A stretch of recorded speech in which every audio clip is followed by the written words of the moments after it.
Hey everyone, it's Andre Luck here to share my video for this week where I'm going to wrap up the Introvert and Sports Sales series. So over the past couple weeks, I've hit on a few different topics and we'll wrap that up today. And also to cover a few new topics for this last video. So what I'll talk through today, how you blend the different personalities to elevate and enhance your culture. If you don't have a personality assessment handy, how do you read and understand the different personalities and different dynamics on your team so that you can best work and mesh well together? And then lastly, I'm going to open up my personality assessment I took a few years ago and some of the lessons I learned, things that probably could help me more if I was a little more mature and took it to heart then, but reflecting some of the things that come away from having an assessment and how that can help shape the path that you go down. So, and then lastly, wrap up takeaways, lessons learned as I went through this series.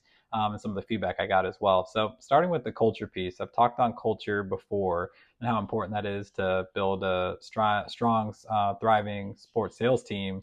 But from this standpoint, making sure that you have a good mesh of different personalities. If you have too much of one or the other, it's not going to go well because you have too many extroverts. Like there's some structure and processes that probably aren't getting hit. And on the flip side, if you have too many introverts, you're missing out on some of the energy and urgency that's needed to drive, to think outside the box and push for goals. So you need to have that blend because they both play well off each other. But I think it's really understanding the need that you have on your team. There was a client that I was working with, and they were talking about the salespeople that they were looking to hire, and you could tell they kind of had old school thinking or just like a perception, a misconception of what it means to be a good salesperson. Like we need someone who's energetic, that's pushing and driving. Like those are going to be our top salespeople. And I laugh because one of their top sellers, actually second on the board, is someone who's super introverted.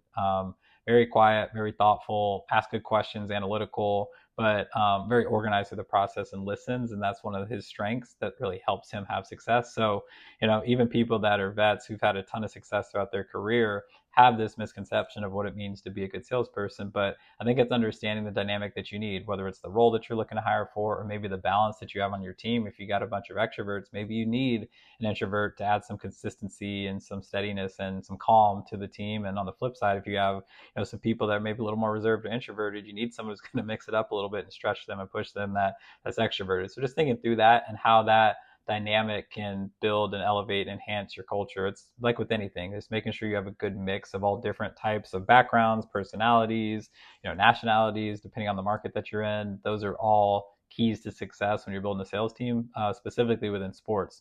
And then also, not getting too locked in that this personality is the type of personality that's going to see success. In a certain type of role. Like you don't put all your extroverts in just only new sales, highly transactional type roles. And on the flip side, all of your introverts on more reactive type roles. Obviously, you need to blend the two, but there's also like a skill piece, a skill component that's involved. Just because someone's extrovert doesn't mean that, maybe they have the ability to ask good questions and, follow through and have follow-ups and things like that, or needed to be good at sales. So really understanding it's not just about the personality, but it's also the skill set that's needed to thrive and have success in a role like that. Complement them with some of their peers that maybe have different personalities than them. So, when you look at, sometimes it's good to put extroverts together because they really thrive off each other's energy. Sometimes you want to mix it up and put extroverts and introverts together because, it's nice to have them push each other a little bit. And I'd have an open conversation with them up front about, all right, I put you here because you're an extrovert. I put you here because you're an introvert. And I think you all can work well together because of the strengths that each of you have to make each other better. Because I think if you don't have that conversation on the front end, it's going to lead to friction because there's going to be a rub because they just see the world different. They act and respond to things different. But I think if you say, hey, this is for, this purpose on the front end and explain the why, I think you could have success. So as you're looking to elevate and build and enhance your culture and everything like that, I think that could be a big plus from a culture standpoint. And then also as you're looking to build out the culture, we always want to let the team kind of help create the culture with you as leaders. So one of the things you want to do is make sure that you get the team involved, but you don't want it to be like all extroverts that are planning out, here's what the culture we want to create, and here's the environment that, whether it's like culture type ideas or incentives or, contests and things like that. And on the flip side, you don't want the introverts to build the system either, because that may not resonate with some of the extroverts and the other types of personalities. So again, with all of this, it's really about finding that blend, finding that balance between the different personalities, because you always want to have different types. But just having that open dialogue and sharing, like, and the more you could talk about it, I think, although I shared the story of how when we had this conversation, I was a rep, I took it, the wrong way of some of the feedback that I received. I think, it could definitely be a benefit for people too, to just have that dialogue and understand. So maybe you don't have assessments, or maybe you haven't gone through the exercise of actually taking the personality assessment and sharing it, ways that you can identify what type of personality someone is with on your team, so you can best work with them.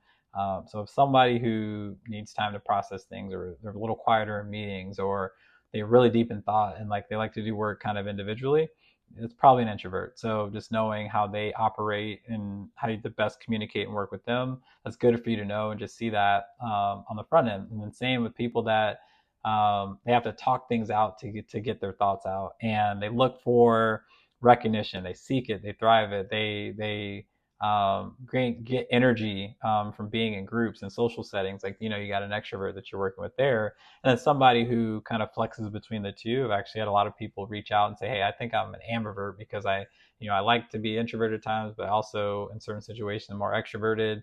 And again, those are the people that data shows have the most success, because they can balance both of those out from a sales perspective. So understanding that, I think once you have that information, you can make better decisions and you can work better with people. And that information has really helped me, because I have all three within my household. So my wife and my middle daughter are super extroverted. My oldest daughter is introverted. My youngest daughter is ambivert. So when my wife and my middle daughter are very outgoing, they want to talk things out, and they want recognition. Like, I understand, like, that's their personality type. That's what works and resonates with them.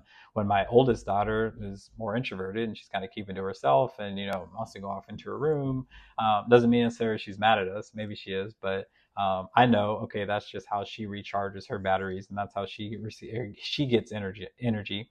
And then for my youngest daughter, who's the ambivert, um, I just have to read whatever mood she wakes up in that day. So if she's kind of keeping to herself, and all right, we're in introverted mode, I can kind of give her a space. If she's really outgoing and excited, like, all right, be ready, because she's going to bring the energy today, because she's tapping into her extroverted side as she runs by, so you can probably hear her. But I think the big piece is, just understanding that, having the information. Like, if you're onboarding people, hiring people, not necessarily like you're going to make that part of your hiring process of like, this is going to decide or not. But I don't think legally you can't.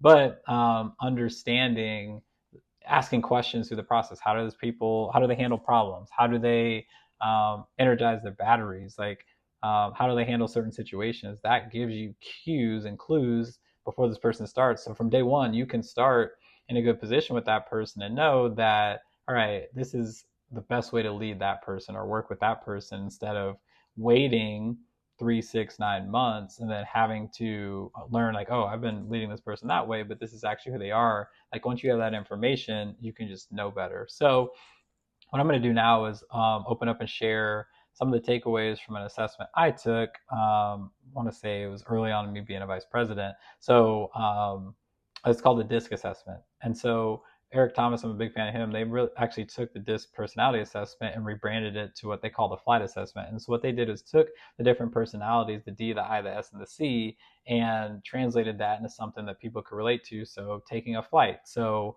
they have the pilot, they have air traffic, they have the flight attendant, they have grounds crew, and they have air traffic controllers that all align with the different characteristics. So I'll go through each of those here real quick. So the D in the DISC stands for decisive. So that's more of the problem side of things. How do you tend to approach problems and make decisions? The I, that's the interactive side, that's the people side. How do you tend to interact with others and share your opinions? The S, that's stabilizing. So the pace, your patience, how you tend to pace things in your environment. And then the C, that's the cautious side, your procedures. So your preference for established protocols and standards. So if anyone knows me, you could probably hear those four and be like, all right, this is more Andre than not. So I was high S, high C, and I'll talk through that. But on the decisive side, so it gives you a score 1 to 100, and it gives you feedback based on that just, again, data information that could help you personally, professionally, everything like that. So I want to say I was moderately low on the score there. I scored like a 35 out of 100. And so the feedback and some of the comments had said for me, it's like not commanding and influences through logic and consistency. So for me, I look at data, I look at facts, I let my work and consistent work speak for itself versus being persuasive and like overly influencing with anything. So that I agree with 100%. And it tells you here are things to do if you need to increase that in certain situations where you need to as well. And really with all this, it's great too. So before I get into the others, things that you learn from it, your strengths, your areas for growth and opportunity, how you stay motivated, how you can work more effectively and maximize your results, the ideal climate or work environment for you, and then your learning and preference for learning style. So how you like to learn, how do you like to receive information, be communicated to, and vice versa. So all really good stuff there that, if I actually took to heart, there were some things I could apply, but some of the things I did. So that was the D. The I, so that's the interactive, the people side, scored low there. So out of 100, I scored a 20. And some of the feedback it gave there was may not come off warm at first, even though I care deeply, which I'd agree with 100%. But that's something I'm super aware of now because, yeah, in my head, I think I'm being, pleasant. I'm listening, I'm asking questions, but to other people, I may come off as cold or disengaged, and I hear that feedback sometimes, like, why is Andre mad at me? But I really do care deeply. So those are things that I need to think about, and especially in certain situations that I'm in, like to either get out in front of that and share that, like, hey, here's how I am in situations, or turn that up a notch because in certain situations you're going to have to. So again, feedback that I could take and apply to my everyday life. The S, the stabilizing piece, so the pace, I scored pretty high on that. I want to say it was like high 80s, low 90s out of 100. And some of the feedback it says hate sudden change, chaos, and confrontation, which for me, I like consistency, I like comfort, which is crazy. I got into entrepreneurship because there's none of that, but I think that's what stretched me and pushed me to continue to grow. So that's the S. And then high C, I was a very high C. 99 out of 100, I think that's the highest you can get. So when it comes to procedures, preferences, protocols, standards, some of the feedback it gave there was data driven, detail oriented, thinking 5 steps ahead. So, setting up systems and processes that are fail safe, that are future proofed, and things like that, and mitigates risk. Like, that's something that I really focus on. And if you think about, those that know kind of our business, like, and what I focus on is very data driven. I talk a lot about that, detail oriented, thinking 5 steps ahead. Like, how do I set up systems and processes that, no matter if the team performs well or doesn't, you're in a good position. You have consistent work that you can do. And so the name that they gave to this personality type was the air traffic controller, which is funny because I think in high school or college, my uncle said I should be an air traffic controller, but like, they're the ones behind the scenes making sure that the flight, is safe and lands and everything like that. So it's just funny looking back on this because it truly is unbiased. It was 100% spot on, and it gives you feedback and information that can help you just improve in your personal life and your professional life, everything like that, and just help you be a better professional. So